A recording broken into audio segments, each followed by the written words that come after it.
All right, so let's keep going with this electrochemistry chapter here. We're going to take a look at one of these redox reactions. All right, this is what we discussed last time. Remember, these are special kinds of reactions where there's an exchange of electrons going on. So in particular, you can see that we have neutral zinc on our reactant side. And then it's going to become this zinc 2 ion. So if it goes from being neutral to being an ion, is it gaining electrons or losing electrons? It's got to lose electrons. So it's got to lose these 2 electrons. Okay? And then if we look at the copper is going to be doing the exact opposite. The copper goes from being a copper 2 ion to being solid copper metal. So that means the copper had to gain 2 electrons. Okay. What do we call? We have a special name for this process: losing electrons, gaining electrons. Losing electrons is oxidation. Remember that acronym, LEO. Losing electrons is oxidation. Gaining electrons is thus called reduction. And in any redox reaction, you have something being oxidized and something being reduced, right? Something's giving up electrons, something else is gaining those electrons. Last week, we sort of introduced this topic of electrochemistry and how these reactions can be a pain in the butt to balance. We picked a relatively simple one because, again, the zinc is losing 2 electrons, the copper's gaining 2 electrons. So for this particular reaction, it's already charge balanced as is. All right? So we talked a lot about balancing these chemical equations. Let's think about how we actually carry out these reactions, right? So it turns out that if you take zinc solid, so that's just a chunk of metal, and you put it into a solution containing copper ions, you will indeed have this redox reaction where the zinc turns into zinc 2 aqueous, and the copper goes from being an ion, aqueous, floating around in solution, to then solid copper metal. Okay? So we can do this reaction. We can take a strip of zinc and we can put it in a solution of copper sulfate. And really the sulfate's not doing much there.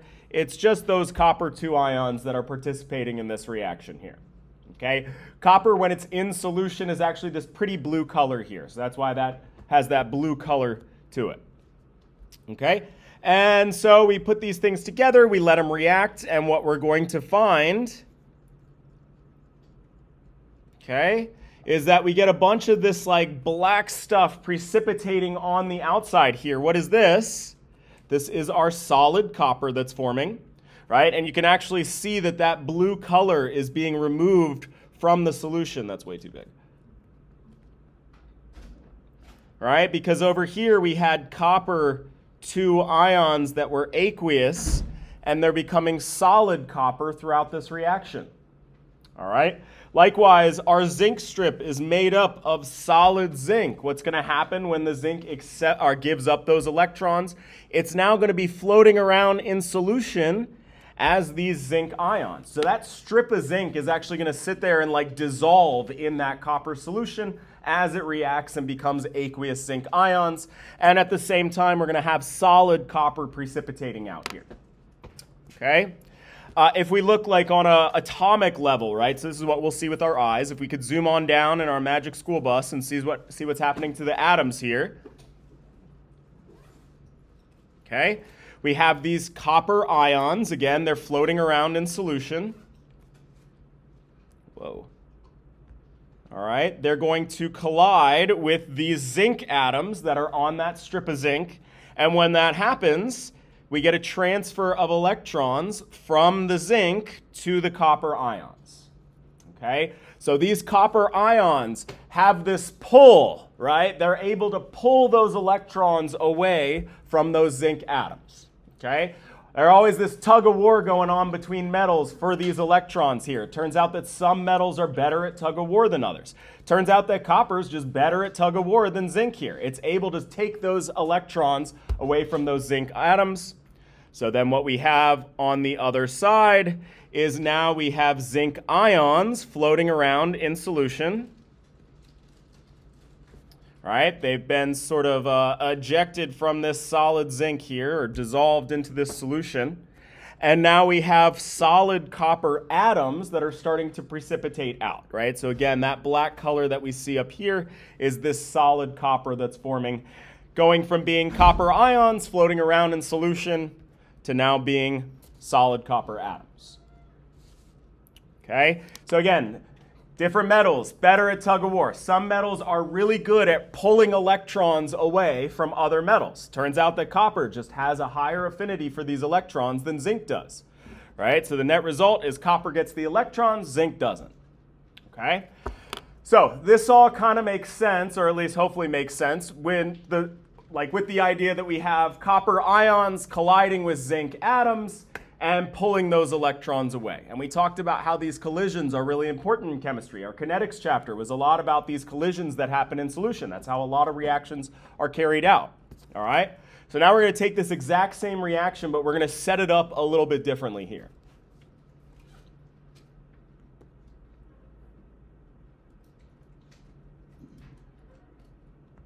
Cool. All right, so same reaction. But now I have two beakers.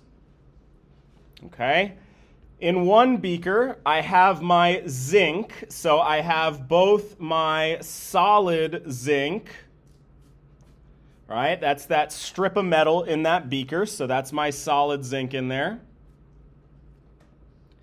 And then I also have in solution here my zinc ions. All right, and this is zinc nitrate, but again, the nitrate's not actually doing anything. Nitrate's a good choice because it's a very soluble anion. So again, really what we have here that we care about are these aqueous zinc ions. Right, so I got everything, all my zinc components, my zinc solid and my zinc ions in one beaker. And then in the other beaker, I have a strip of copper metal and copper ions. So again, copper nitrate, but the nitrate's not really doing anything for us.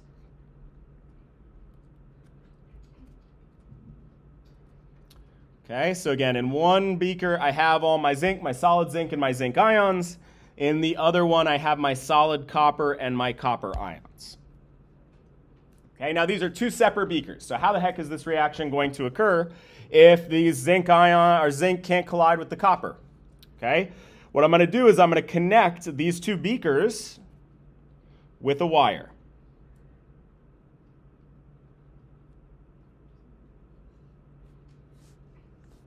Okay, and just like before, just like when they were in solution, colliding with one another, those copper ions are able to pull electrons away from those zinc atoms. The same thing is able to happen here through this wire. So those copper ions sitting all the way over here in this beaker are still able to pull electrons away from these zinc atoms all the way in this other beaker because they have this wire that those electrons can travel through pretty easily. All right? So that pull that these atoms have, this tug of war for these electrons, will still exist even if they're in these separate beakers because these electrons can then travel through this wire here. Okay? And that is a battery, all right? That is the principle of how a battery works. Obviously, we've all seen batteries. They don't look like two beakers, right? But the same principle is packaged inside that battery as well. You have one end where you have this reaction occurring. So, right, so let's look at our half reactions here. If we split this up, in my one beaker, I have my oxidation half reaction occurring, right? That zinc is giving up those electrons. The weird part, and thank goodness for the universe that it works this way, but I mean, I don't know, it's not that intuitive, but yes, those electrons can travel, those copper can pull those electrons through this wire here, where on the other end, our reduction half reaction will occur. Right? So oxidation, those zinc atoms are losing electrons. Those electrons can travel through this wire to the other end here where this reduction reaction will occur, where the copper ions will be reduced to solid copper. Okay? We have a fancy name here for the oxidation half reaction, the end of our battery where the oxidation half reaction is occurring. That's what's called the anode. All right, and at the other end, the reduction half reaction, that occurs at what we call the cathode. Okay, and since electrons are negative and they're traveling from the anode to the cathode, we sort of use this symbology where the anode is marked by a minus sign and the cathode of your battery is marked by a plus sign. So when you're taking your AA batteries and you got to put them into your remote control in a particular way, the plus and the minus sign, what you're lining up is which direction the electrons are going to flow. They're going to flow from the anode to the cathode, right? The anode is the oxidation half reaction that's releasing those electrons. The cathode is the reduction half reaction that is gaining those electrons. All right, so the simple sort of phrase that I remember in my head is from anode to cathode. That's the flow of electrons.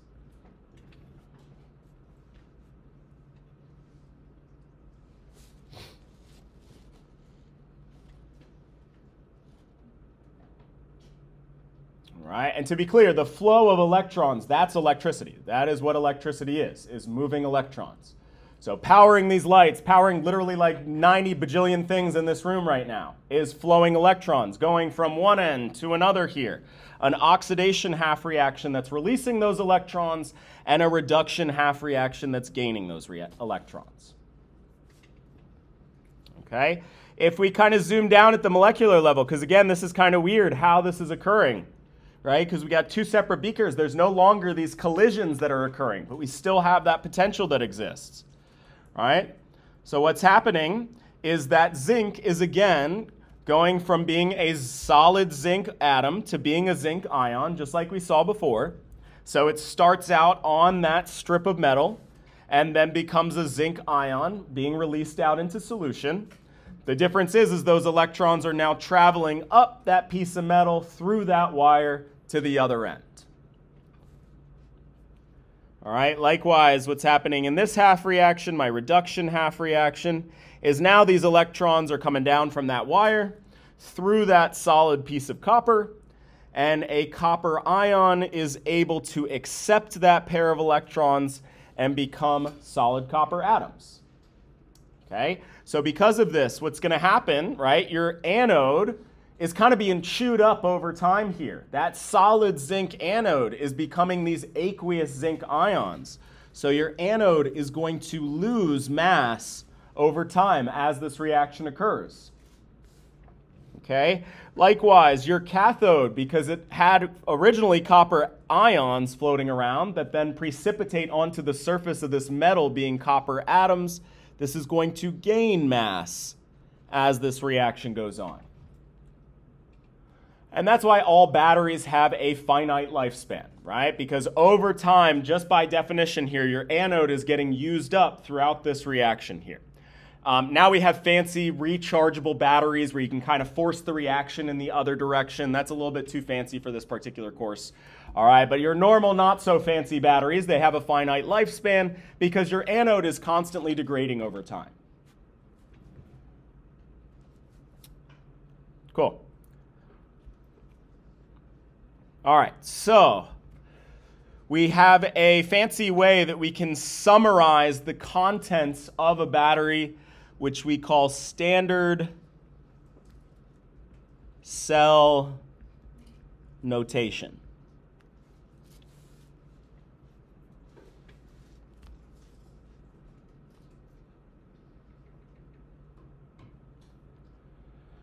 Okay, so first of all, this terminology is really important, right? The oxidation reaction always takes place at the anode. The reduction half reaction always takes place at the cathode. I don't know, oxidation and anode both start with vowels. Reduction and cathode both start with consonants. Remember it somehow, all right? That works for me. So when we do our standard cell notation, the first thing we're going to list is our anode material. right? What is your anode made out of? In this case, the actual thing that we call the anode is that solid strip of zinc, right? That chunk of metal that's sitting in that beaker. So in standard cell notation, the first thing I'm going to have is zinc solid, right? That's my anode material. All right, then there's this little vertical bar. And the next thing we're going to put is the anode solution. So what is the solution that your anode is floating around in? In this case, our anode solution, right, contains those zinc ions. So zinc 2+ aqueous.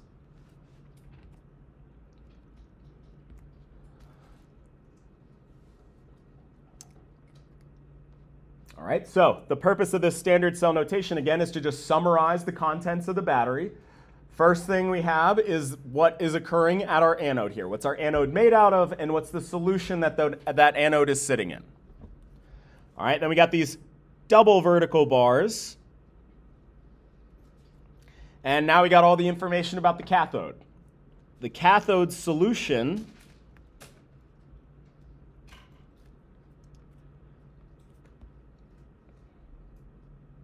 followed by, lastly,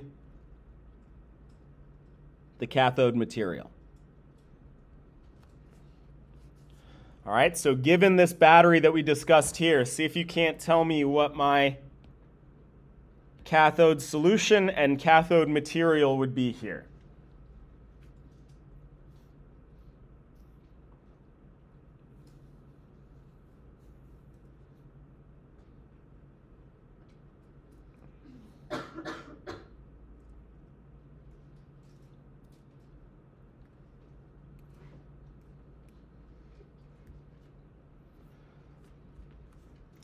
So my cathode solution would be those copper ions, that aqueous copper 2. The cathode material, what my cathode is made of here, is that chunk of copper solid. So this would be a way to summarize the contents of this battery, basically the reaction that's occurring and in which direction it's going, right? What's your anode, what's your cathode, all that information summarized in what we call standard cell notation. All right, and then before we move on, there's one last important component of a battery that we have not discussed yet. Okay, if we look closely, let's look specifically at our anode here. Again, this strip of zinc, we start out with all solid zinc ions, right? Everything's attached to that zinc strip there. But as this reaction's occurring, we're creating zinc ions, right? So every bit of this solid zinc is going to come off of this strip and become these +2 ions that are floating around. Well, that's going to lead to this charge imbalance. We're all of a sudden creating a whole bunch of extra positive charge in this one beaker. And the one thing you're never going to do in this universe is have just a beaker full of positive charge. It just doesn't exist. Separating charges, it requires a ridiculous amount of energy. Nobody has just like a flask of positive charge. Doesn't exist, all right? So what we got to do is we have this one other component to our battery here, what we call a salt bridge, okay? This contains a salt, a soluble salt. So for example, potassium nitrate would work well. And the whole purpose of the salt bridge is, as in this solution, we got a whole bunch of positive ions that are being formed. Our salt bridge will help balance that charge by putting some extra nitrate ions in there to help, which have a negative charge, right? So that'll help balance all that new positive charge that's created. And if we look at our reduction half reaction, we kind of have the opposite problem. We have these copper 2 ions that are originally floating around in solution with their positive charge. And then as the reaction occurs, they deposit on the surface here as neutral copper ions. So we're decreasing in our positive charge. So we balance that by having these cations, these positively charged ions, flow from our salt bridge into our beaker here. Okay? So the last component of a battery that's really important is what's called the salt bridge. And the whole point of the salt bridge is to balance the charges in solution.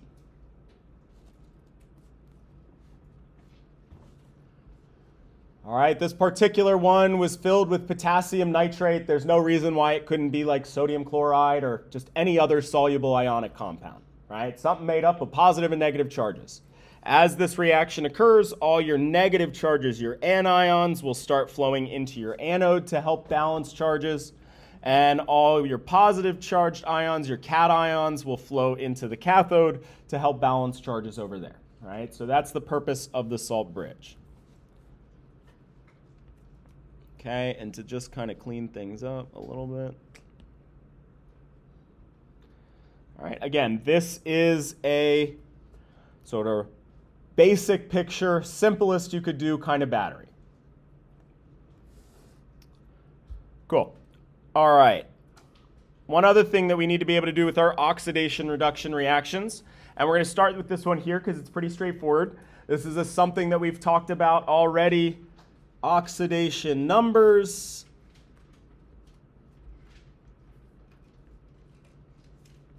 All right, so let's just grab this reaction here.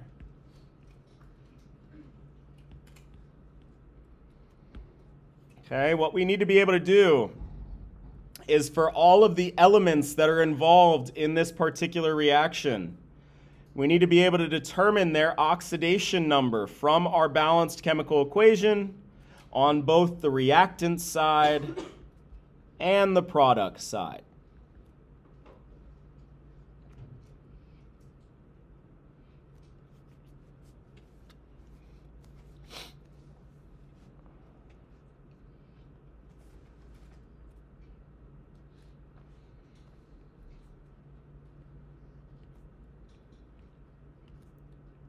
All right. And let's remember, we talked about these oxidation numbers before in our transition metal chapter. We had to calculate our oxidation number for these transition metal ions in these complexes. What did that oxidation number correspond to? It was simply the charge on those ions, right? So if I look, my charge on my copper ion on the reactant side is +2, so that's my oxidation number for copper on the reactant side. And the oxidation number of zinc on the product side is +2. So that's the oxidation number of zinc, right? The charge on the zinc is +2. So that's its oxidation number.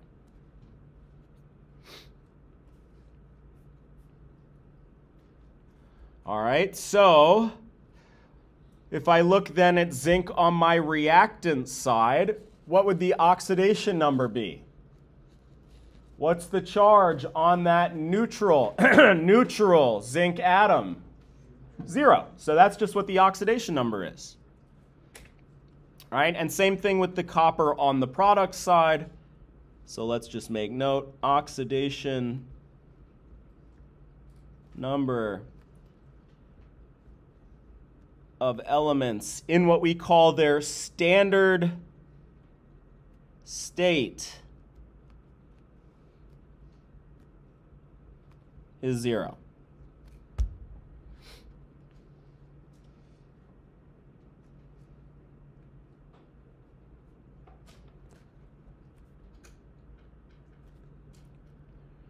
Cool. And then again, looking at this table, the nice thing about this table is it sort of summarizes exactly what's going on in our reaction in terms of who's being oxidized and who's being reduced. Which element is gaining electrons and which element is losing electrons. Again, losing electrons is oxidation. I think it's even easier to see from these tables here the element being reduced, because reduced means it goes down in charge. So my copper, I mean, we already knew this because, of course, we sort of had it listed for us up here. But if we didn't and we had made this table, we could tell that my copper is being reduced. Again, that's because charge goes down. And my zinc is being oxidized.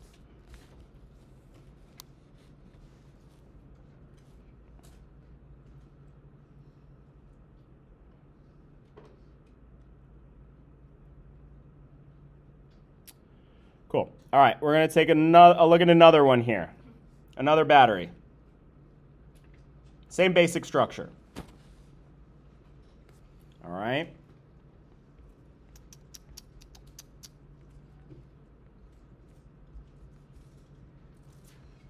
I gave it away. All right, so for this particular battery, we're going to have this as our oxidation half reaction.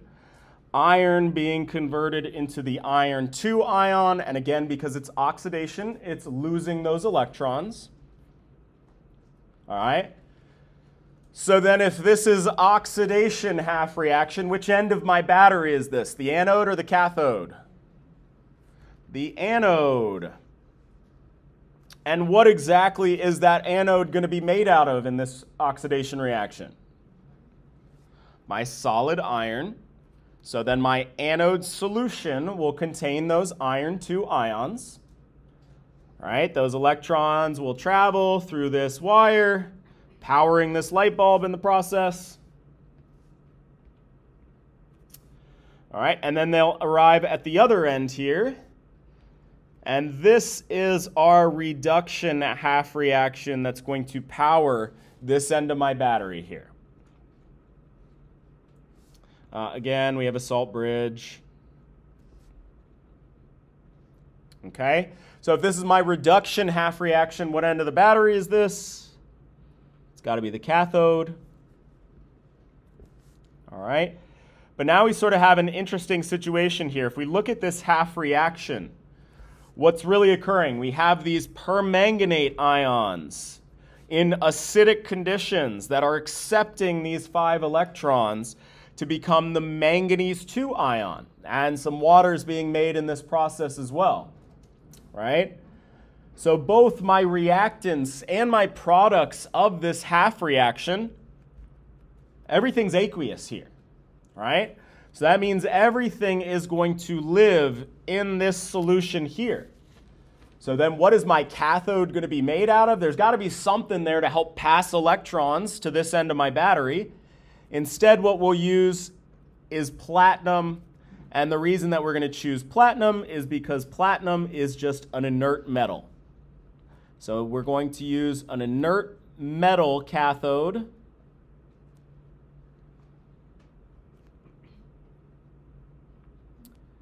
All right, and that will just facilitate the transfer of electrons from the MnO4 minus to Mn plus 2.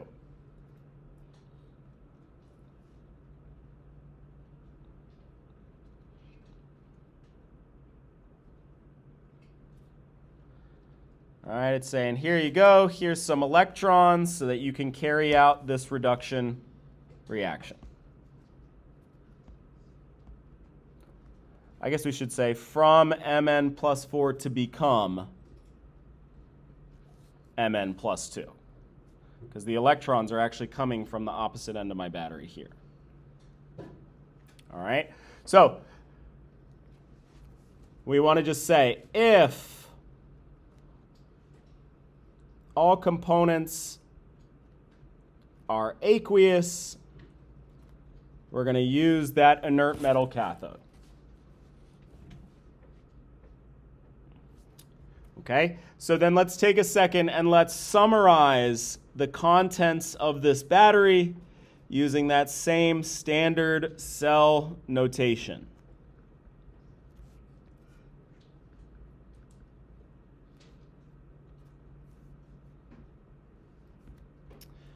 All right, so I want you guys to see if you can do the anode side for me based on what we discussed before.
All right, so again, that first box is the anode material, what my anode's made out of.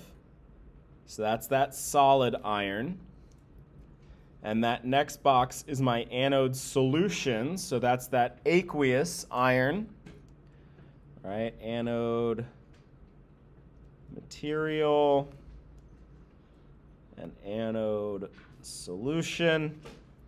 All right, but this is where it's going to get a little different from our last example here, because remember that next box is our cathode solution. And our cathode doesn't just contain one type of ions, it's got a bunch of stuff floating around in there, right? The permanganate, the acid, and the manganese 2 ions are all floating around in that cathode solution, and we need to list all of them. All right, so my cathode solution would be my permanganate, MnO4-, H+,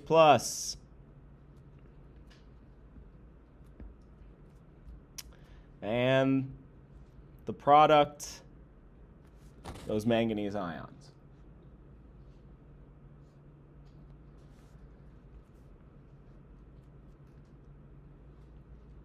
Oh, don't go away. All right, so let's just note here what we do have to include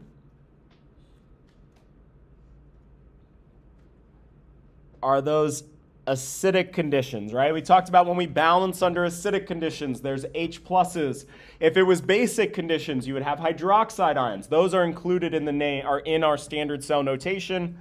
What we don't include in the standard cell notation is water. Water is just assumed to be present. So yes, water is being produced in this reaction, but we know water is present on both of these solutions, right? So we don't list water explicitly. All right, and then the last box is supposed to be my cathode material. What was my cathode material? That platinum. All right, so cathode material, that inert platinum. Truthfully, there are a few metals that you could use that would work well because they're very inert. We're just going to stick with platinum. All right, we'll default to platinum anytime one of our half reactions contains all aqueous components.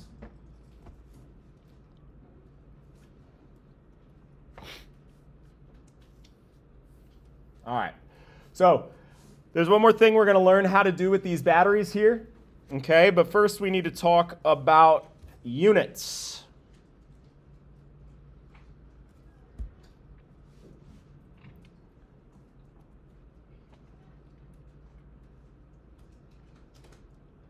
All right, so first of all, the units for charge. We say electrons have a charge of -1, but if I have like a gaggle of electrons and I'm trying to measure the charge, what units do I use? We use what's called a coulomb, uppercase C.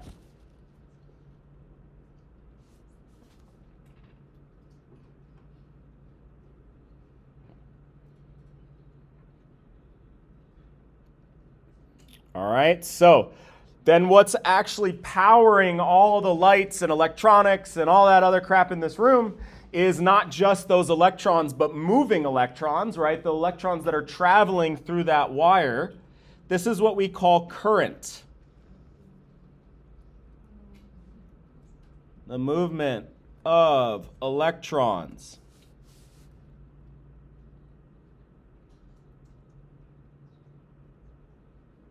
Okay, so you can measure the current that's being traveled through a particular wire. All right, that is in amperes or amps, which is abbreviated A. All right, but the base units is an amp is actually coulombs per second. Right, so how much charge is moving through that wire per second, per unit time?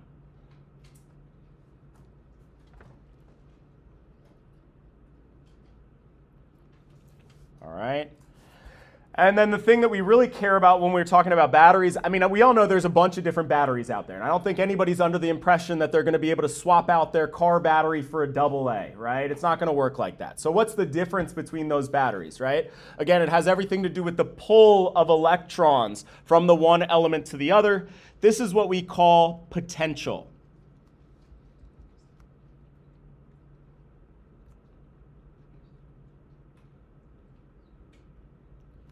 Again, this is like the pull of electrons that we're measuring here. This is measured in volts, which has the units V. All right, but the base units of a volt is joules per coulomb.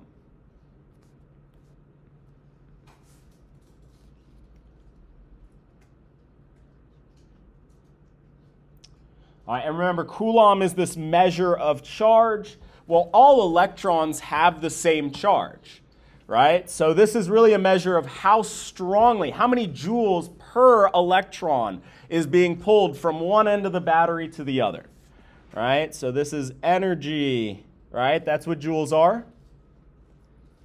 Energy per electron is what we want to think about a volt as. How strongly is one of those electrons being pulled from the anode to the cathode?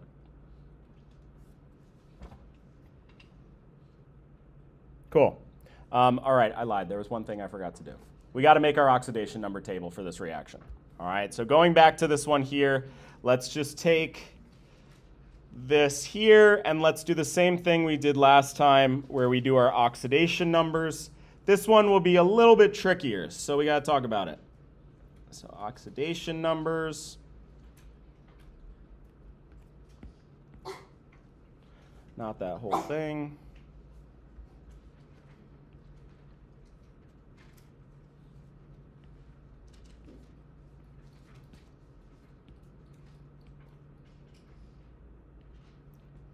All right, and again, our goal is for each of our elements, each of our metals here, manganese and iron,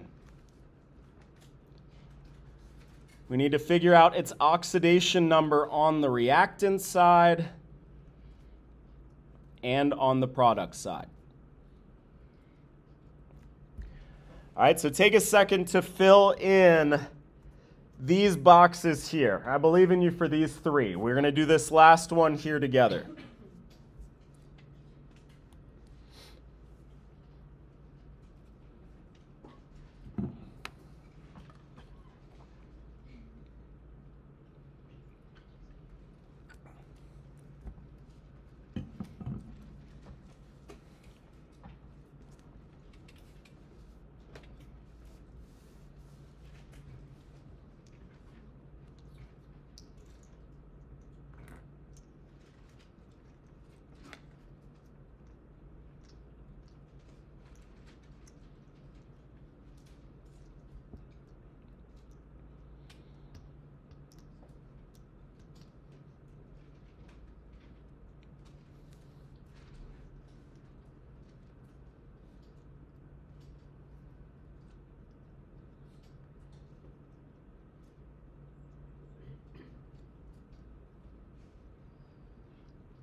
All right, remember, oxidation number, really just a fancy way of saying the charge on the metal, right? So if we look on our reactant side for our oxidation half reaction, we have a neutral iron atom, so its oxidation number would be 0.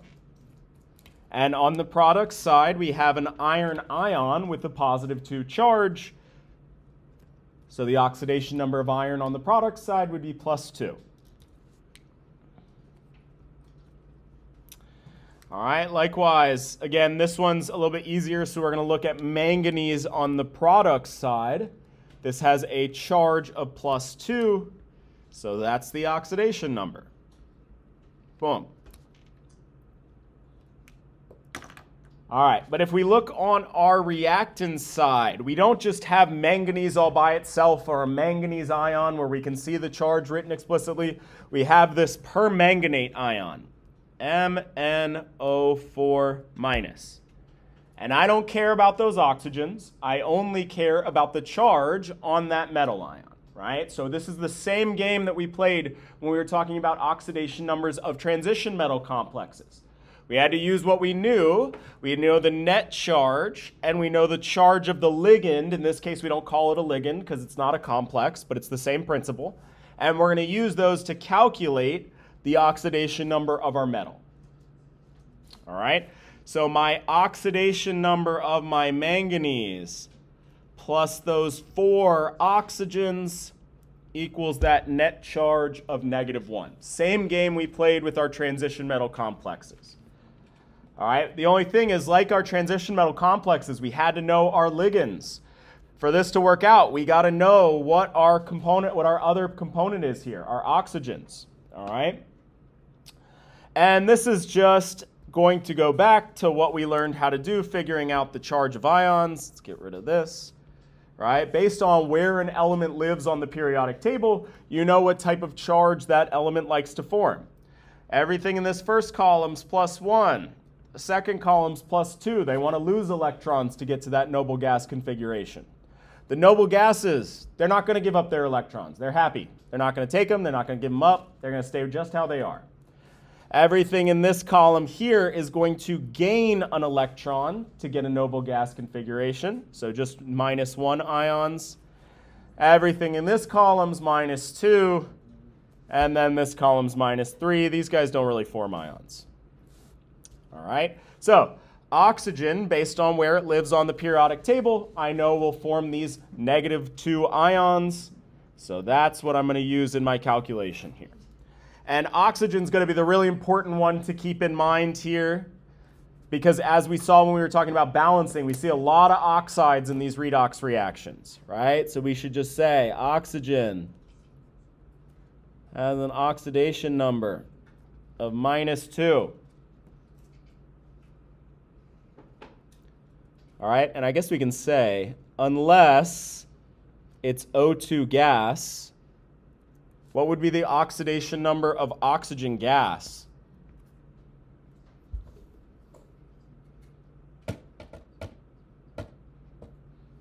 All right, remember, oxygen in its standard state is this diatomic oxygen gas. That's how you find oxygen out in nature in its pure form, right? So standard state means that its oxidation number would be 0. That's a pretty special case scenario, though. All right, so then let's just finish this off, plug it in here. Our manganese +4 times -2 gives us -1. So what? -8 is going to leave us with -1, 7. So my oxidation number of manganese in the permanganate ion is +7. And again, we could see, and we knew this up here because it was labeled for us, but if it wasn't, and we calculated this on our own, we could see that manganese is being reduced because its charge is going down, which means that iron is being oxidized.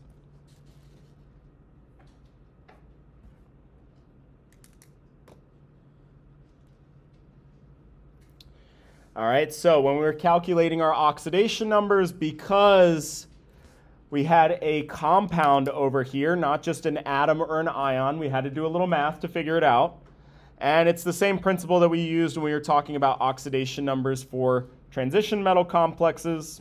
All right, we just have to use what we know, which is oxygen's oxidation number would be -2, as well as the net charge on the complex to figure out what it is for our metal. Okay. All right, so, my bad. Small detour. Going back to our units business. Okay, again, potential being the pull of electrons in a battery. This is really how battery strength is measured.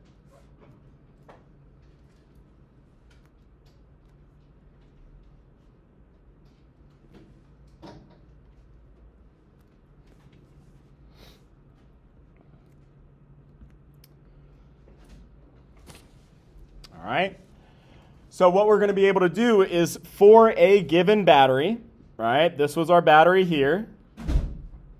We're going to be able to look up some values on a constants page and calculate the potential of this battery, just how strong this battery is here.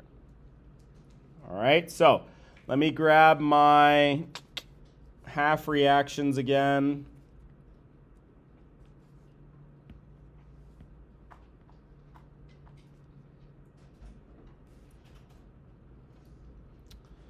All right, and now we want to calculate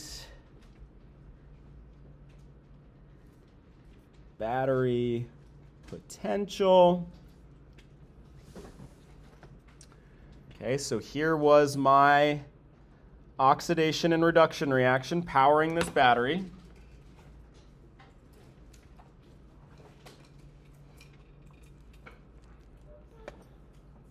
Although this is going to freeze. Hold up.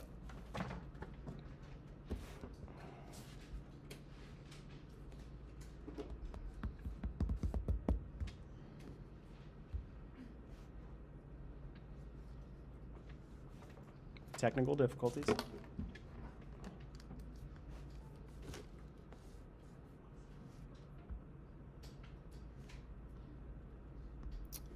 Okay. Let's just do this.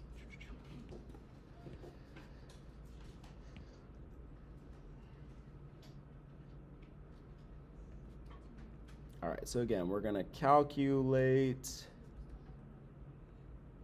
battery potential. Okay, so we have these two half reactions. We have the oxidation half reaction that's occurring at our anode. We have the reduction half reaction that's occurring at our cathode. And what we have, which I'll show you the big ugly thing here in a second, but I just grabbed the relevant parts for right now. We have this constants page that lists these half reactions. All right, so I have my reduction half reaction listed here on my constants page.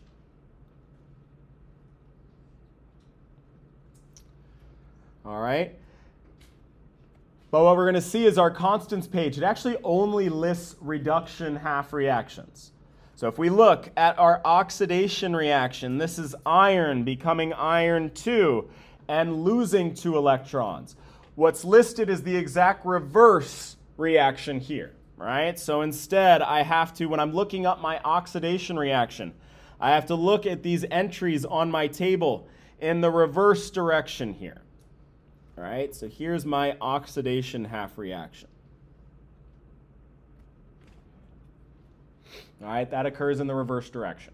All right, so let's just note, we have this constants page. Our constants page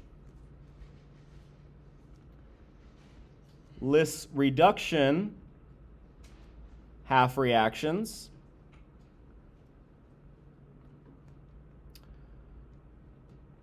So when we're looking up our oxidation half reaction, we need to look at the reverse direction.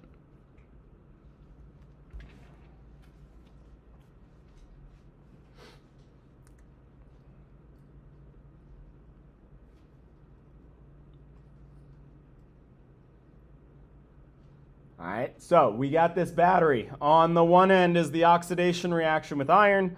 On the other end is the reduction reaction with this manganese. All right, we look those up on our table here, and we have these values over here on the very right-hand side. All right, these are what we call the standard potential. E with a little knot. And again, since it's potential, we're going to measure in volts here. All right, so all of these reactions have these standard potentials listed. And from this, I can figure out the potential of my battery here. Okay, so the potential of my battery, a battery, we sort of fancy chemistry speak, we call a cell. This is my battery's potential.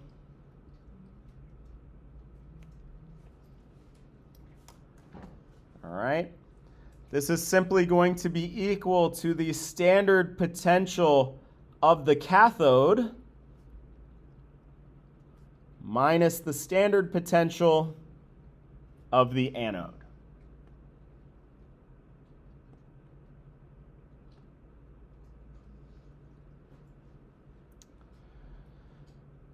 All right, so given what we discussed about which one of these half reactions happens at the anode and which one of these half reactions happen at the cathode, and using this table above, see if you can tell me what the standard potential is for this battery.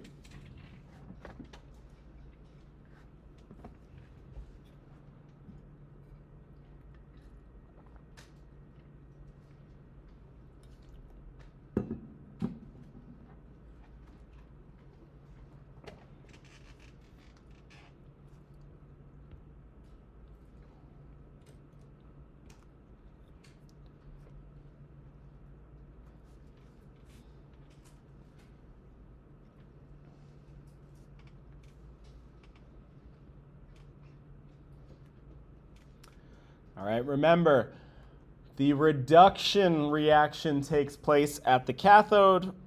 The oxidation reaction takes place at the anode. So my cathode value is this 1.51 minus, I guess we can be good and include our units, minus this negative 0.45.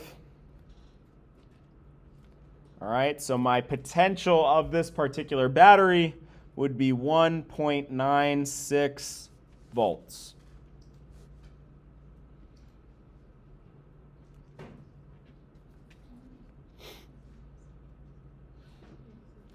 All right, which is a pretty hefty amount. Okay. When we do our calculation here and we get our standard potential, importantly, if the E naught of your battery is greater than 0, this will be a battery that runs spontaneously. All right, so we will indeed have this reaction occur.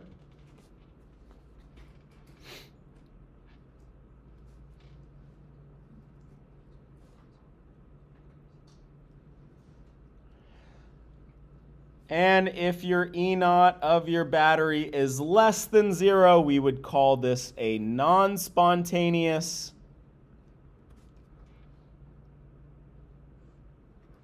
All right, but really what that means is your battery is just going to run in the opposite direction that you think it is. You mixed up your anode and your cathode, right? This reaction would be spontaneous in the reverse direction instead. So your battery will run in the reverse direction.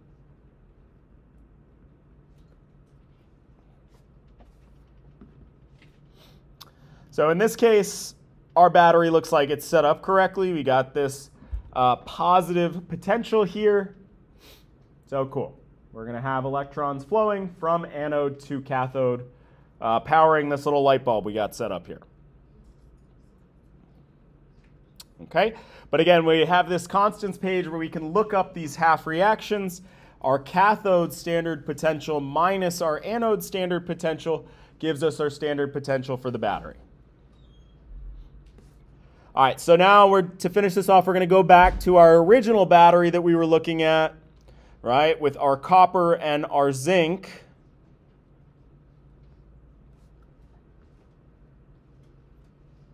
Okay, so let's just take a note about what our oxidation reaction that is occurring at our anode is and what our reduction reaction that's occurring at our cathode is. We're going to have to look both of these up on this table that I'm about to show you here in a second. Okay. All right, and so here is our constants page for this particular chapter. All right. Again, the only thing listed are reduction half reactions. You can see in every one of these half reactions, electrons are on the reactant side. So these are reduction half reactions. All right. And they're listed numerically here from the highest standard potential to the lowest standard potential, right? They're all in this numerical order, these various half reactions here. So in theory, you can make a battery by taking any two of these half reactions, right? All right, so at the top, again, only listed are these reduction reactions here. At the very top, the largest standard potential is going to correspond to the thing that wants to be reduced the absolute most, right? This is going to be the most favorable reduction reaction that you could have at the very top of the table, okay? And we could see who lives there at the very top of the table is actually not all that crazy surprising. Fluorine. Fluorine will gladly accept electrons to become the fluoride ion. It's the most electronegative that we have on the element that we have on the periodic table. So it's not really surprising that it will have the greatest pull of electrons. All right. So again, listed at the very top are the elements that have the highest tendency towards being reduced, meaning they have the strongest pull for those electrons. And at the very opposite end, we have the exact opposite. These are the elements that do not want to be reduced. They instead want to be oxidized. And again, not terribly surprising, sitting at the very bottom here are a bunch of these group 1 metals, which are really not all that keen on accepting electrons. They would much rather lose electrons, right? So these are reactions that are more favorable in the reverse direction, in the oxidation direction here. Cool. All right, so, whoops. Given our table here, let me kind of zoom into the right part. See if you can't tell me what the standard potential is for our battery that we were just talking about, our copper zinc battery.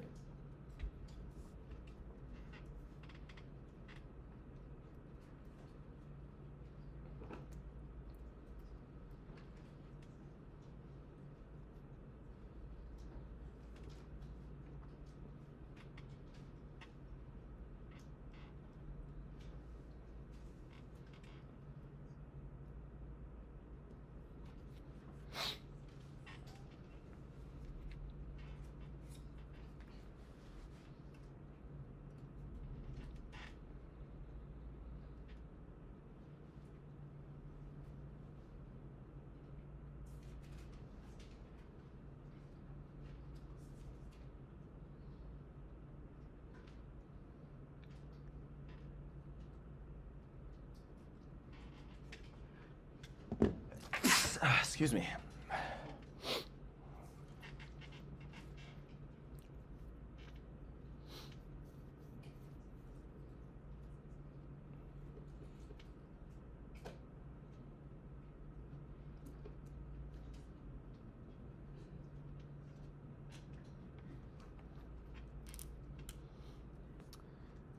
All right, so my reduction half reaction is the easy one to find, right? That's the one that's listed just as we were looking at it before. And you do have to pay careful attention to charges. There's a bunch of coppers going on here, but only one is the copper 2 ion going to solid copper metal, right? That was our reduction half reaction. I'm looking at oxidation half reactions. I have to start looking in the reverse direction here. Our oxidation half reaction was zinc going to the solid zinc going to the zinc ion, right? So this right here going in the reverse direction. Okay, so my reduction half reaction, my cathode, has a standard potential of 0.34. My oxidation half reaction, my anode, has a standard potential of negative 0.76. So then my battery is cathode minus anode, or is that 0.34? Minus negative 0.76. So we get an E0 cell of this battery of 1.10 volts.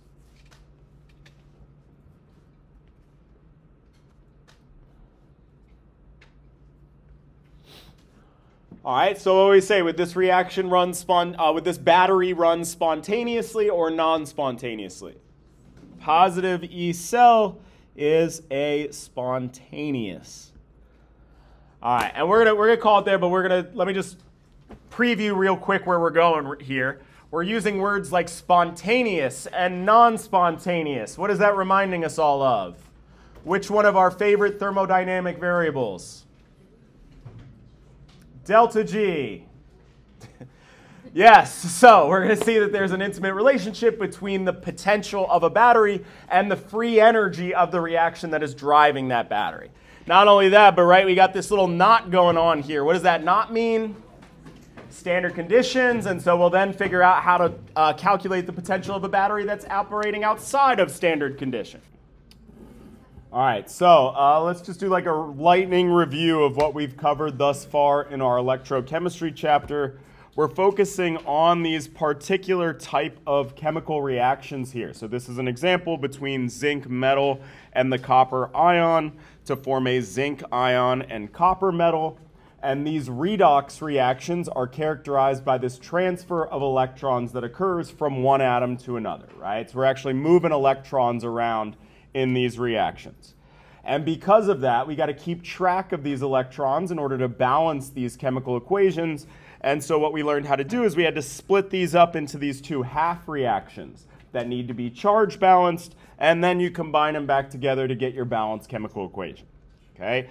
So then it turns out that if you set up your reaction apparatus in such a way where you have one reaction, your oxidation reaction, for example, happening in one beaker and a reduction reaction happening in another beaker, and you connect these two by a wire, you will still get this reaction occurring. You will still get this transfer of electrons.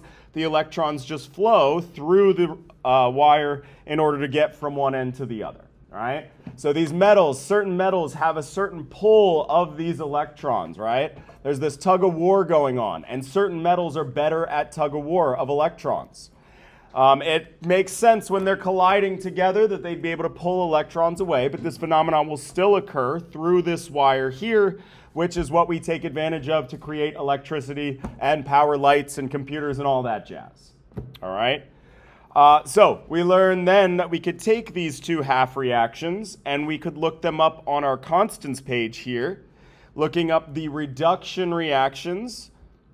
Okay, and then looking in the reverse direction for our oxidation reactions, and then using these values here, which we call the standard potential, we can calculate what the potential of a battery is, right? So the standard potential at your cathode minus your anode gives you the standard potential of your battery. Oxidation occurs at the anode, so I'm going to look up that value.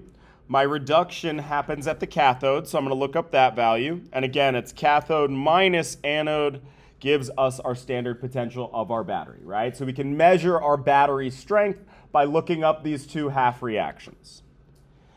And we said that if that standard potential was greater than 0, that's the sign of a spontaneous battery, a battery that will run in the direction that you think it will, going from anode to cathode. And if your if your E naught was less than 0, that would be a non-spontaneous reaction or a non-spontaneous potential, meaning that your battery would just run in the reverse direction. You mixed up what your anode and your cathode were. All right, so we got one more sort of quick topic to go over to finish off this chapter, and then we're just going to kind of rewind back to the beginning and tie it all together here. All right? And so these words, spontaneous and non-spontaneous, what do those remind us of? Delta G. And so indeed, there is this relationship between delta G and our standard potential. All right, so that's what we're going to cover here. Our standard potential and free energy.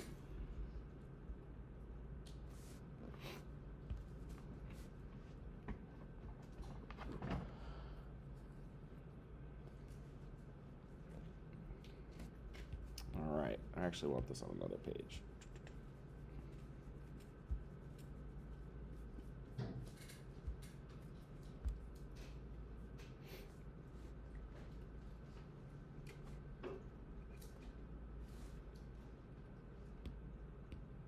All right. So let's go back to our discussion of the units for our standard potential. That standard potential is measured in volts which we said is a joule per coulomb. That's the definition of a volt.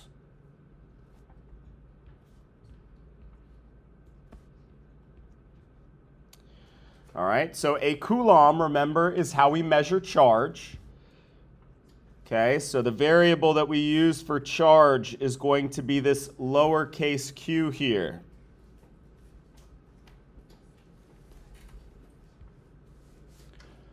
All right, and remember what our charge is doing. It's moving through this wire, right? So these reactions, these battery reactions, are about moving, pulling electrons through a wire, right? That is what our energy is doing for us, okay? And the movement of those electrons through that wire, that would be a specific form of energy we would call work, which you may have discussed in your physics class.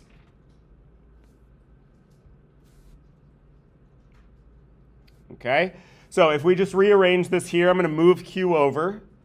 We get Q times our battery's standard potential is equal to the work performed by this battery. And since this work is driven by a chemical reaction, we have a special term for that. That's what our delta G naught is.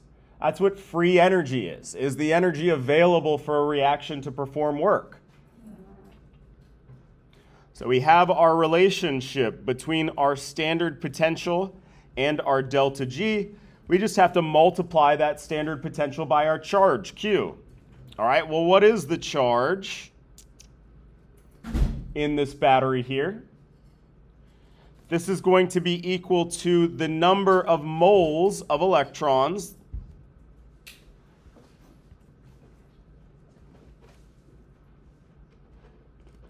all right, and we get this from our balanced chemical equation.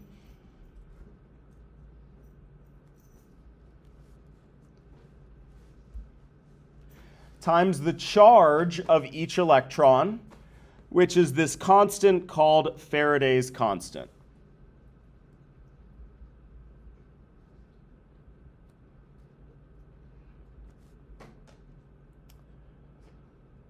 All right, remember, charge is measured in coulombs. Faraday's constant is the charge in 1 mole of electrons, right? So somebody went in there and they measured what the charge of a mole of electrons was. That's not going to change because that's a set amount of electrons, and each electron has a set charge. So that gives us this constant value, Faraday's constant. Again, this is the charge of 1 mole of electrons. All right, Faraday's constant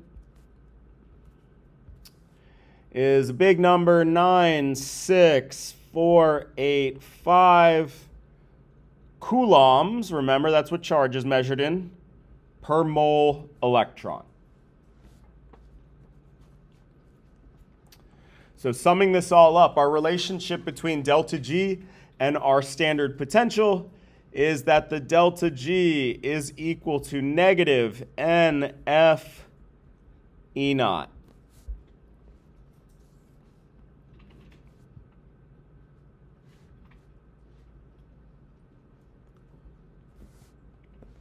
Okay, and again, that N, the number of moles of electrons, is going to come from our balanced chemical equation, specifically the half reaction when we split it all up.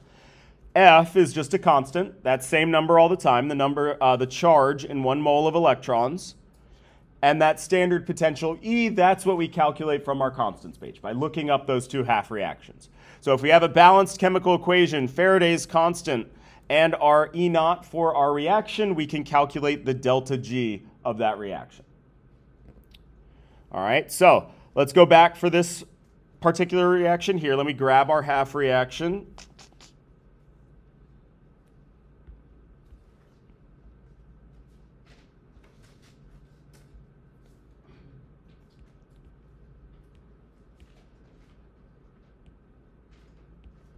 All right. We said that the standard potential that we calculated was 1.10 volts. And again, Faraday's constant is that constant value, 96485 coulombs per mole electron.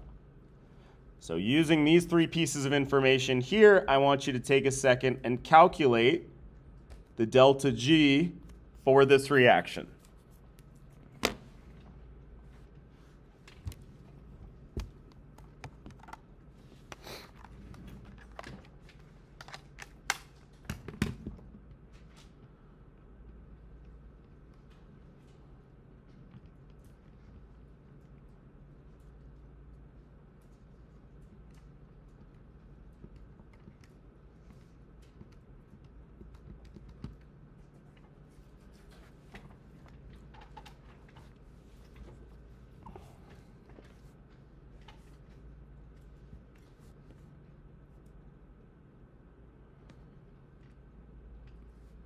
All right, so negative N, the number of moles, where does that come from? From my balanced chemical equation. In this reaction, there is a transfer of 2 electrons that is occurring. So I have 2 moles of electrons being transferred in this reaction. Times F, that constant value. 96485 coulombs per mole of electron times that standard potential, the 1.10 volts. But in order to show my units here, I'm going to use the definition for a volt, which is a joule per coulomb. So punching that all into my calculator, I get negative 212,267, a big number here. That's my delta G naught. And so why is this a big number? Let's look at our units. Moles of electrons will cancel out. Coulombs will cancel out. And so I'm left with my delta G in joules. Remember, delta G is more conveniently expressed in kilojoules.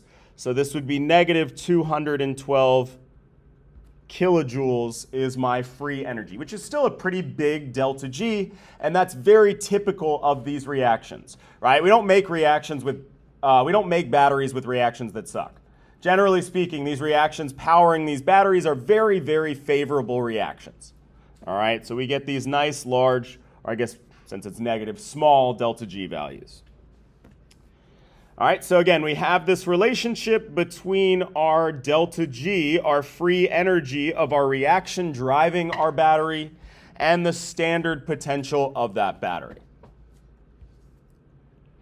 All right, so then the last thing we got to cover here, last new topic. We said it's E naught cell and delta G naught. That's our relationship, right? What the heck are these knots representing? Standard conditions, a very specific set of conditions. That's what we just calculated the potential for. That's what we just calculated our free energy for, is a battery that is set up under standard conditions. And again, standard conditions is a very specific set of conditions. It's a specific temperature, 298 Kelvin. All right, but even more restrictive than that, it's a set concentration for everything in our battery. Our concentration must be 1 molar. All right, so if we look at our reaction here, that standard potential that we just calculated is if my, what the heck is that guy? Copper ion concentration is 1 molar. And our zinc ion concentration is 1 molar, right? For a very specific set of conditions of what's occurring in the solution of our battery here. And then if your battery, which is kind of atypical but not impossible, involved a gas, that gas would have to have a pressure of 1 atm, right? That's our standard conditions. So that's what we just calculated when we calculated our delta G and our E naught for this particular battery, was whether or not it was spontaneous or non-spontaneous, how powerful that battery was under this specific set of conditions. Okay? Now, that's super duper limiting. Because look, as soon as this reaction starts, as soon as I start my battery here, even if I did make everything under standard conditions, within 0.2 seconds, I'm going to have a bunch of copper ions that are decreasing in concentration, and I'm going to have a bunch of zinc ions that are increasing in concentration. So in no time at all, this thing is going to be thrown out of standard conditions, and my calculation doesn't work outside of standard conditions. All right? So how do I figure out whether or not this battery is still going to operate, after a bit of this reaction has occurred? Well, we're going to use this same strategy that we had before for figuring out whether or not a reaction was spontaneous or non-spontaneous outside of standard conditions. This all revolves around that reaction quotient, Q. All right? Q is what allows us to plug in any conditions.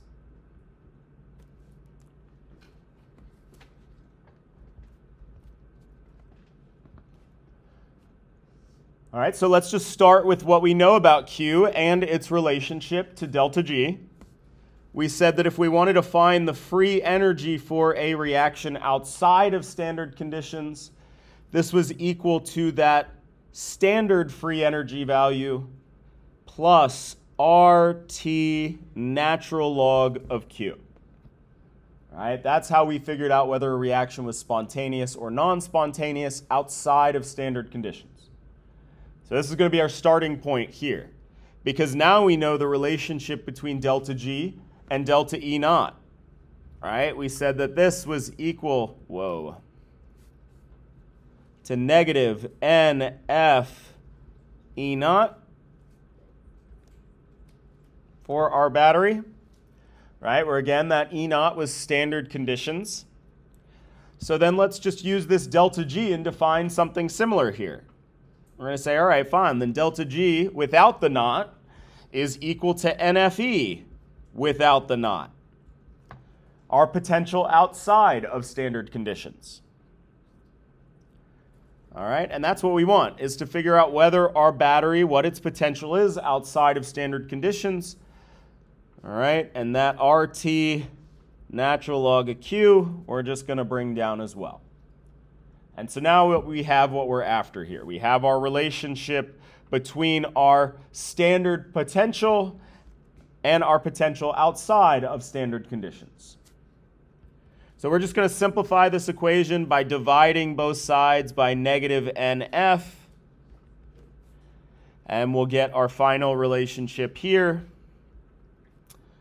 Our potential outside of standard conditions is equal to that standard potential minus RT over NF natural log of Q.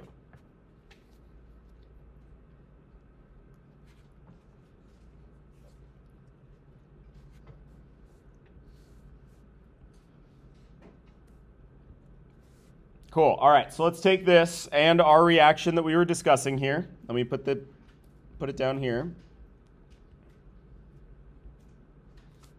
Nope.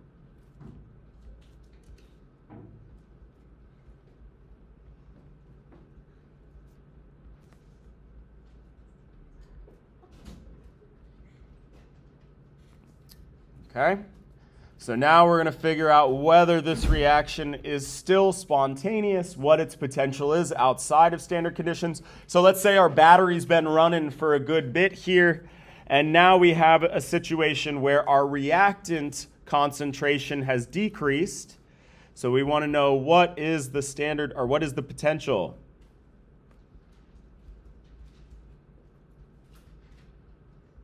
When our copper ion concentration has decreased to, let's say, 0.1 molar, and our zinc ion concentration has increased, let's say it's gone all the way up to 10 molar here. Let's make a big difference between these two. All right, and we're going to use this equation here to calculate the potential of the battery outside of those standard conditions. So step one, what is Q? Everybody take a second. Try to remember, how do we get our reaction quotient here?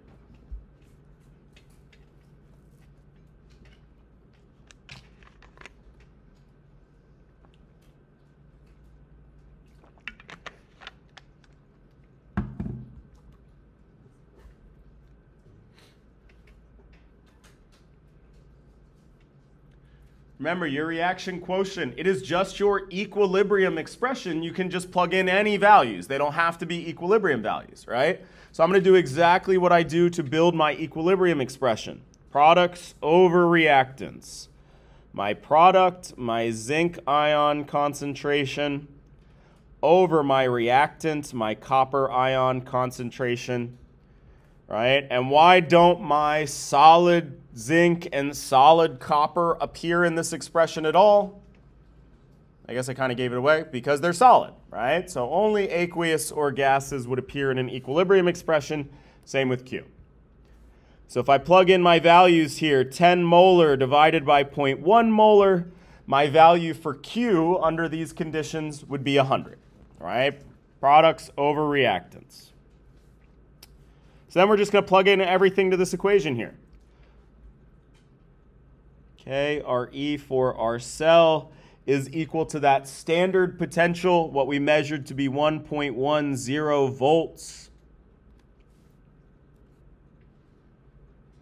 All right, minus R. R's our ideal gas constant, the 8.314 joules Kelvin. I think it's actually mole Kelvin. Times the temperature, our 298 Kelvin, divided by N, which again is 2 moles of electrons, times that Faraday's constant, 96485 Coulomb per mole, times the natural log of our Q, which again we said was 100.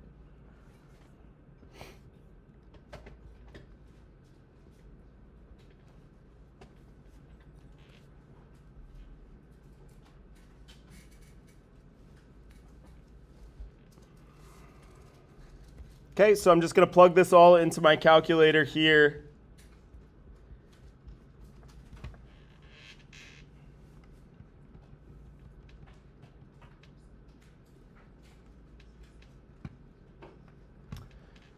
All right, and I get 1.04 volts.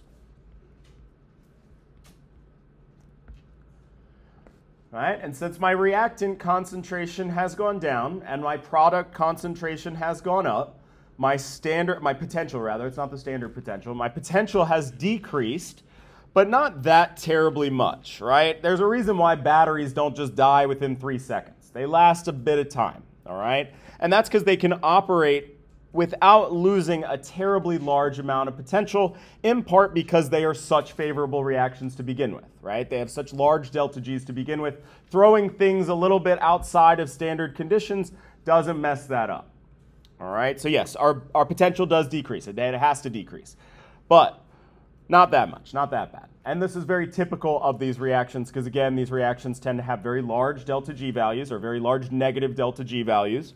And so their potentials are relatively insensitive to your reaction quotient Q, right? I mean, you could plug in a pretty frickin' big number for Q here, and you would still get a relatively high potential, 10 to the 9 or something like that. You'd still get like 0.9 for your potential, all right? So anyways, bottom line is we have this relationship between our standard potential of our battery, what we calculated under standard conditions using our chart, and the potential under any conditions where we plug in those any conditions using that reaction quotient Q. Cool. All right, so now let's just sort of rewind back and tie this all together. We've been picking apart this chapter into little topics. Let's roll it all into one example here.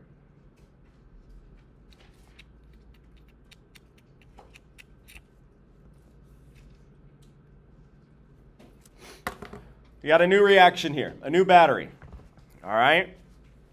Now we have this dichromate ion reacting with tin to produce tin ions and chromate ions. And before we get going, we need to know what to put on our anode and what to put on our cathode. So we're going to build an oxidation number table and figure out what's being oxidized and what's being reduced. All right, so take a second to copy down our chemical reaction here. I guess I can copy and paste it.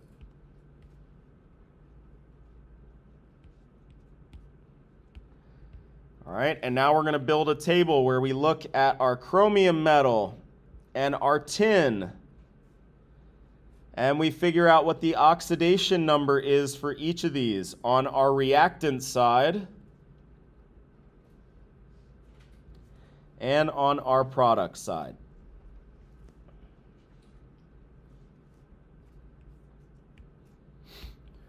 All right, so take a second and see if you can't fill in this table with the oxidation numbers of these metals on both sides of our chemical equation.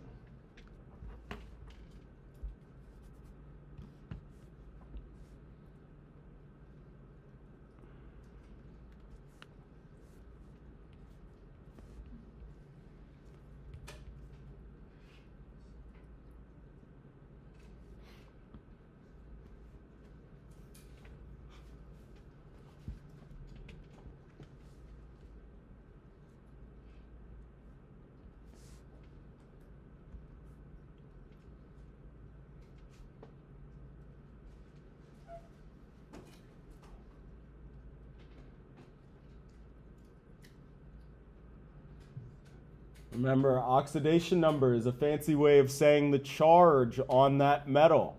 So 3 of these boxes are super straightforward that we get just from our balanced chemical equation. What is the charge on those metals on the reactant side and the product side?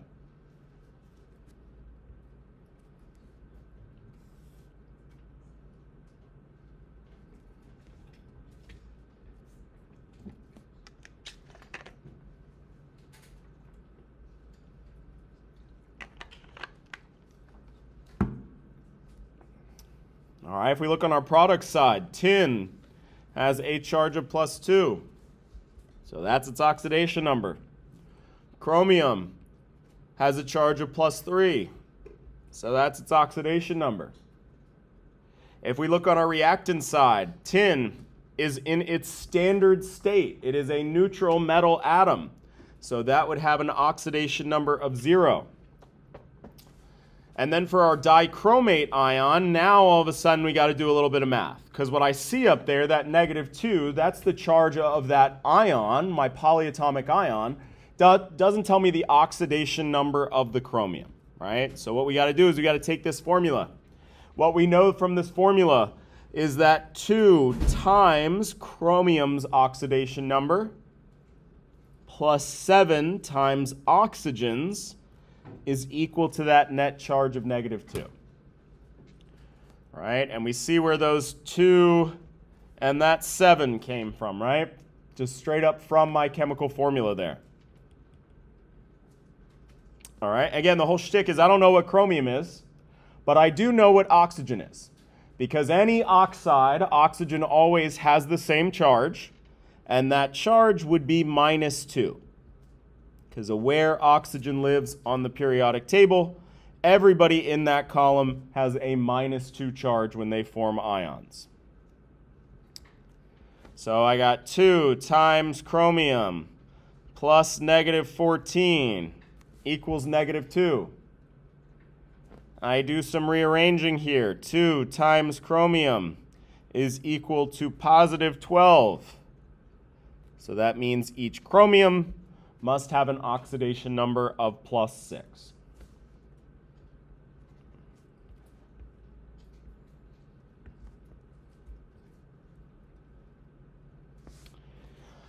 All right, and when we get done setting up our table, we can sort of take a step back and do a sanity check and make sure these numbers check out, because one thing has to be going down.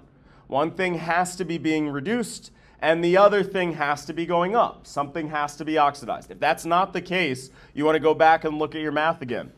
All right, in this case, my chromium's oxidation number is going down. It is being reduced. My tin is going up. It's losing electrons, so it's being oxidized.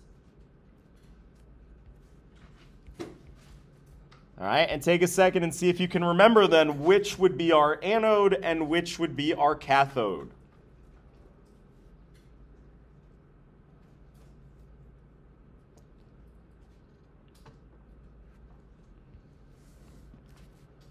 All right, oxidation always takes place at my anode.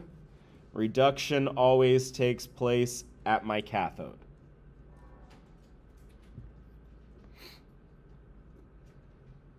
So that's how I'm going to have to set this reaction up, set this battery up.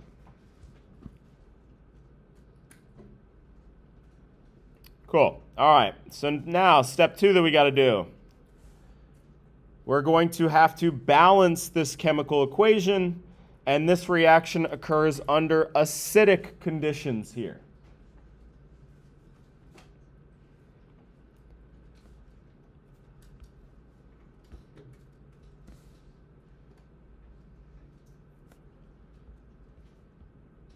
So I'm going to have to take this reaction, and I'm going to have to split it up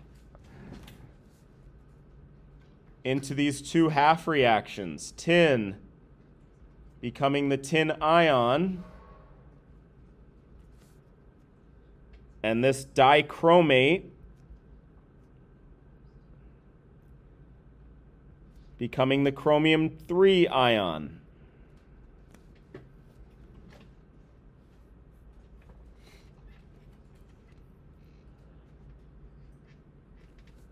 Okay, we split it up into our two half reactions. We can just label it because we already did this. This is the, that's not how you spell that. Oxidation half reaction. This is our reduction half reaction. I want y'all to take a few minutes and see if you can't remember how we balance these under acidic conditions here.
All right, so for this oxidation half reaction, this one's not too bad. The only thing that I have unbalanced here is my charges.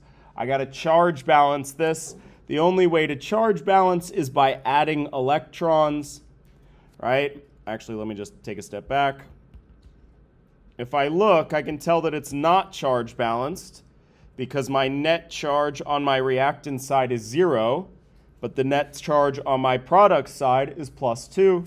So again, I can charge balance by adding electrons. If I add 2 to the product side, now I have a net charge of 0, right? So these are now charge balanced. If I look at my reduction half reaction, this one's a little bit trickier. I got everything out of balance here. Nothing's correct, all right? So first thing we're going to do is mass balance everything, and I'm going to start by looking at everything that isn't oxygen or hydrogen. So in this case, that's my chromium. I have to mass balance. I got to make sure I got the same amount of chromiums on both sides. On my reactant side, there are 2 in that dichromate ion. So I'm going to put a 2 out front on my product side. Right? So now my chromiums are balanced. Okay, but I have these friggin' oxygens over here, and I don't have any oxygens on my product side. Okay, remember, these are aqueous reactions, so what's always floating around is a whole bunch of water molecules, and that's how I'm going to balance those oxygens using, in this case, 7 waters. So now my chromiums are balanced. My oxygens are balanced, but by adding those water molecules, I've now thrown this out of balance in terms of the hydrogens here.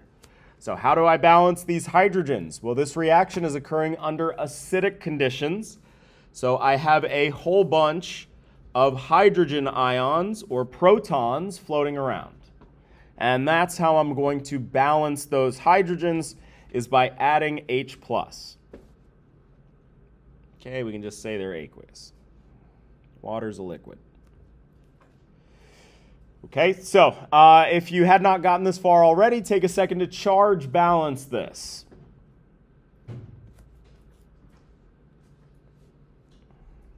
And before you even do it, which side are we going to be adding electrons to? It's got to be the reactant side, right? First of all, because it's a reduction reaction, that's what reduction is gaining those electrons. But furthermore, I already balanced this other half reaction, and my electrons were on my product side, right? That means in this one, they have to be on the reactant side. So again, just kind of a sanity check before you go on to make sure we don't do anything stupid.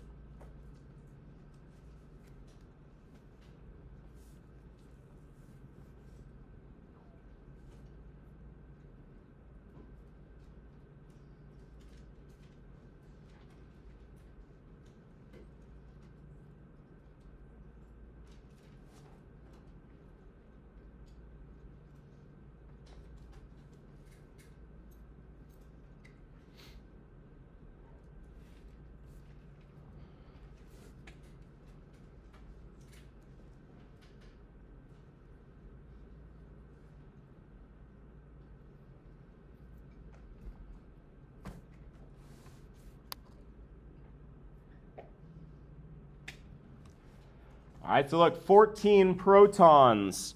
That's a charge of plus 14. And then I got 1 dichromate ion with its -2 charge. So my net charge on my reactant side is plus 12. If I jump over to the product side, these waters are neutral, 0.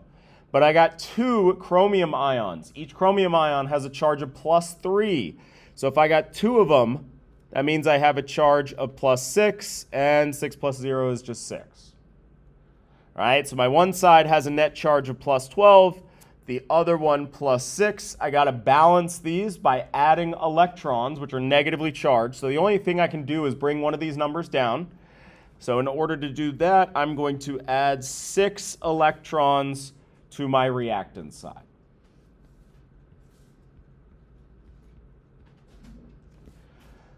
All right, so now I got my two half reactions. They're all mass balanced, they're all charge balanced, so now I'm ready to stick them back together into one balanced chemical equation.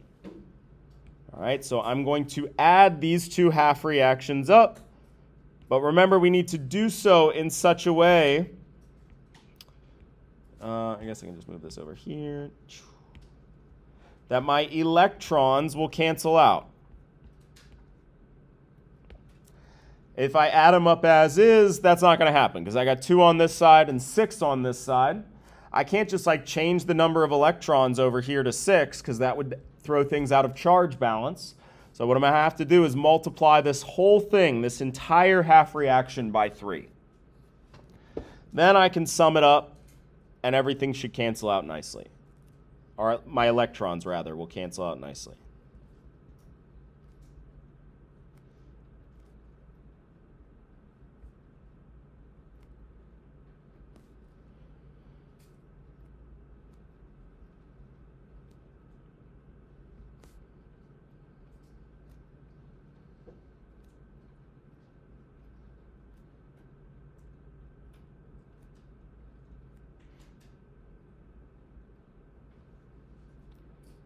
Okay, and remember that 3 is going to hit everything inside those parentheses.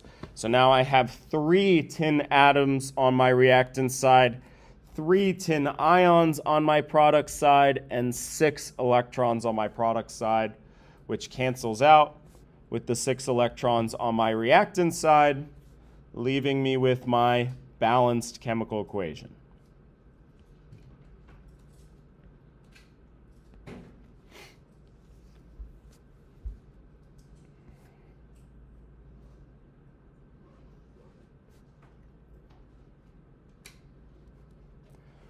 So now that we have our balanced chemical equation, what else can we do here? We can summarize the contents of our battery in standard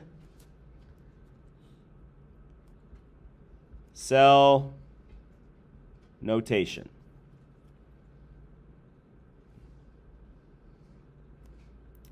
Okay, that's using these little vertical lines summarizing our battery contents. So see if you can't remember how to put our battery into standard cell notation here.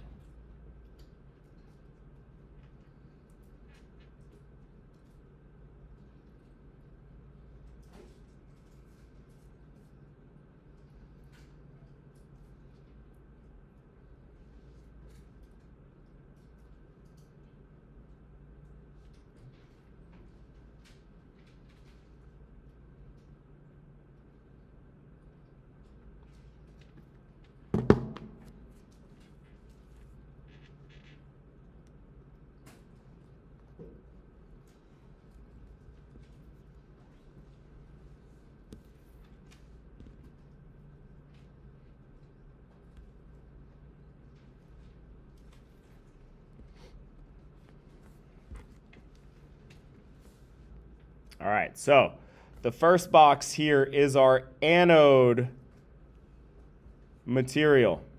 Which reaction takes place at the anode? Oxidation or reduction? Oxidation. So what's my anode going to be made out of? Just that solid piece of tin. All right, I'm going to stick that piece of tin metal into my beaker. That will be my anode. And so what's that anode going to be floating around in? That anode solution, those tin ions.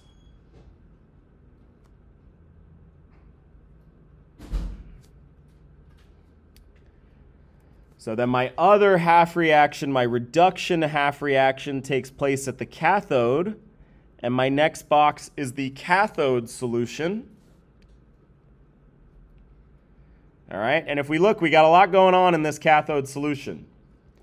We have acid, right, because this was balanced under acidic conditions.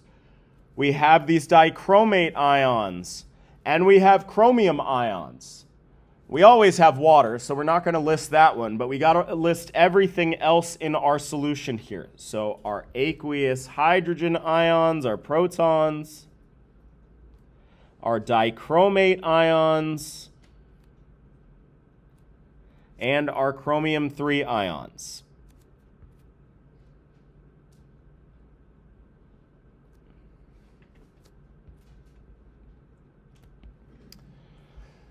So then our last box to summarize our battery's contents in this standard cell notation is our cathode material.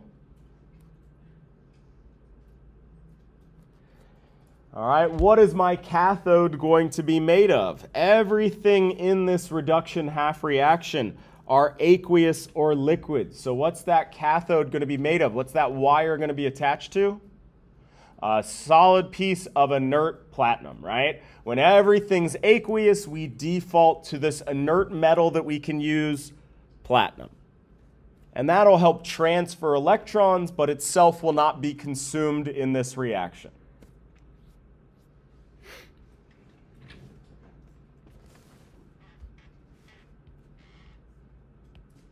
Cool. All right, moving on. Now we can go ahead and determine the standard potential of our battery. All right, so I'm going to turn it to our constants page here, and you're going to look up your two half reactions and figure out what the standard potential is for this battery.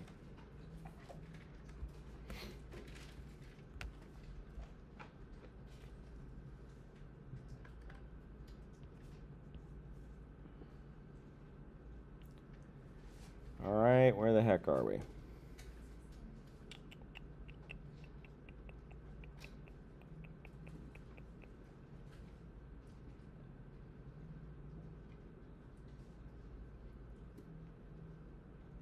Oh, okay.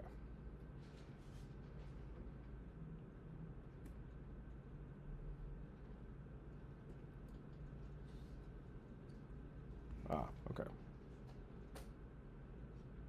Cool. Zoom in as much as I can here. All right. Find our two half reactions and tell me what the standard potential is for this battery.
So our reduction half reaction is just listed from left to right, or like we would expect it.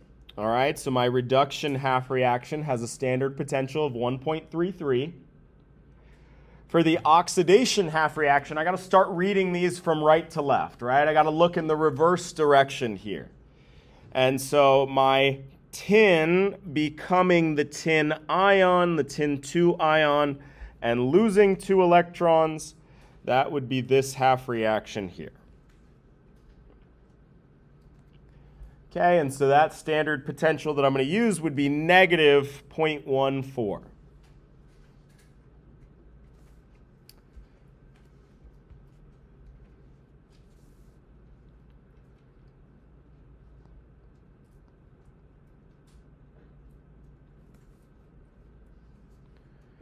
Okay, so my standard potential for this battery is equal to the standard potential at the cathode minus the anode. Again, that reduction half reaction is what's taking place at the cathode. So that's that positive 1.33 minus the standard potential of the oxidation reaction, the one taking place at the anode, that negative 0.14. So that means that my standard potential for this battery is 1.47 volts.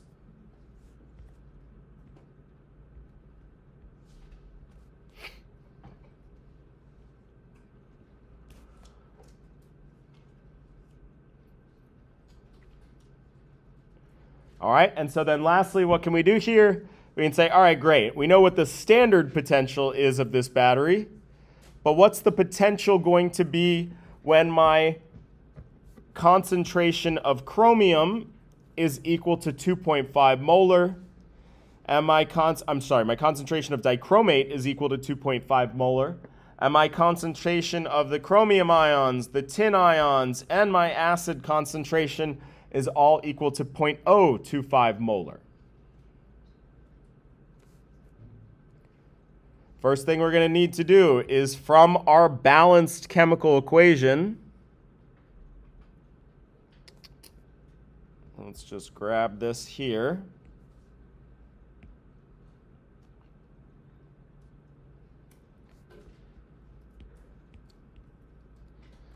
Get our value for Q. So everybody take a second and give me my equilibrium expression for this reaction.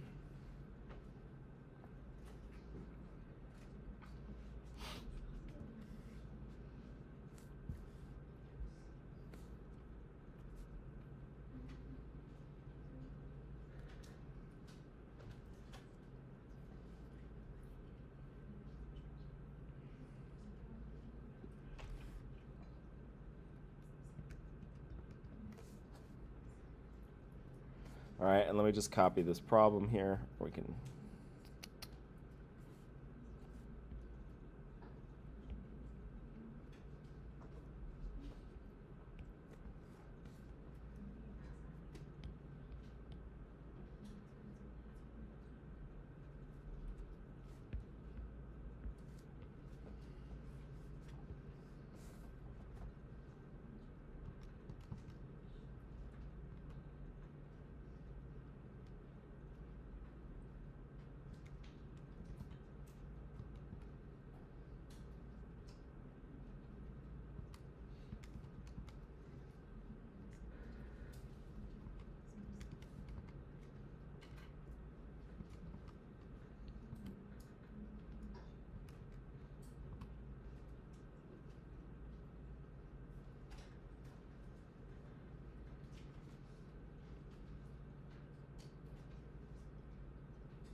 All right, remember products over reactants.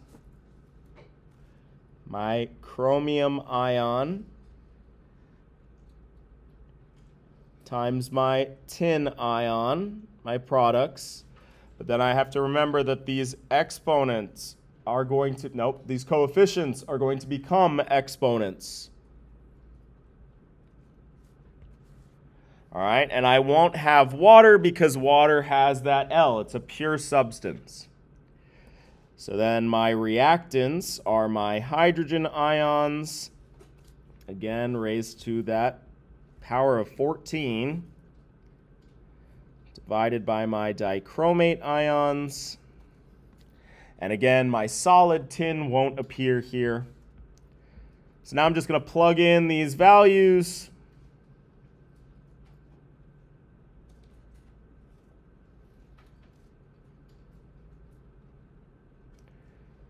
My 0.025 squared times 0.025 cubed over 0.025 to the 14th times that 2.5.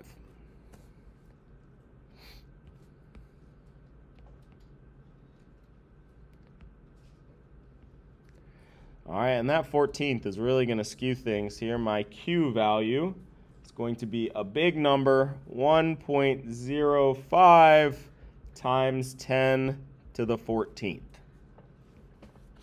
All right, so we are well outside standard conditions here. So then let's figure out what our potential will be outside of those standard conditions using that standard potential minus RT over NF times the natural log of that value for Q.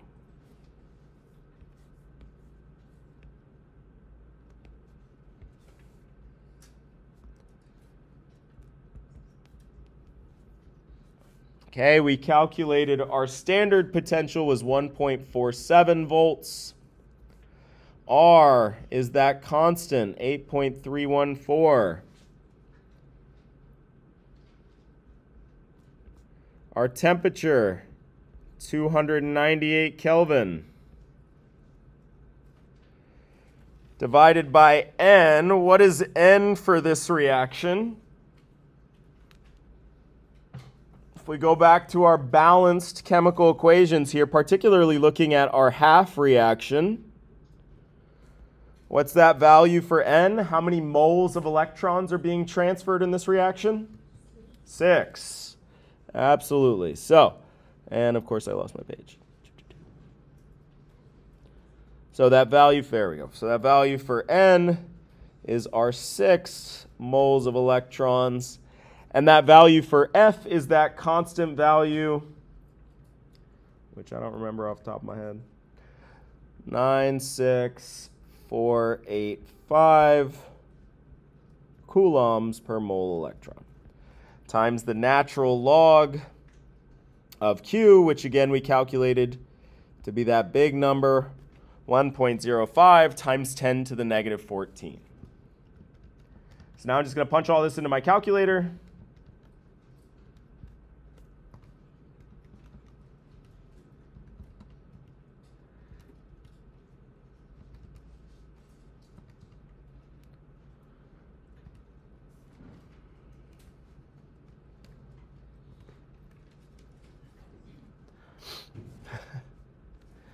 And I get that way outside of these standard conditions, this massive value for Q here, my potential rather has dropped to a whopping 1.33 volts. Changed by, what is that, 1.14 volts? All right, so again, our potential, thankfully, and that's how we're able to use batteries so effectively, doesn't change all that much. Of course it's going to change. It's not going to remain constant. But it doesn't change all that much, even though we are well outside of our standard conditions with this really large value for Q here. All right? And so then we can calculate our potential outside of those standard conditions. So our potential is that 1.33 volts. Cool? All right, so again, we learned about these redox reactions, and we learned we could do a bunch of stuff with them. All right? We can figure out what's being oxidized and what's being reduced. That'll tell us how to set up our battery, where we're going to put the oxidation reaction at the anode end and our reduction reaction at the cathode end. We can balance these chemical equations, and it's a little bit of a pain in the butt because of that transfer of electrons. All right, we got to know the conditions. In this case, it was acidic conditions. We would have a slightly different strategy for basic conditions, but we could still balance these chemical equations. Once we get it balanced, we can then determine our standard potential of the battery, as well as summarize the battery's contents in that standard cell notation. And once we get all that, we can just figure out what the potential would be at any conditions. Break. Cool.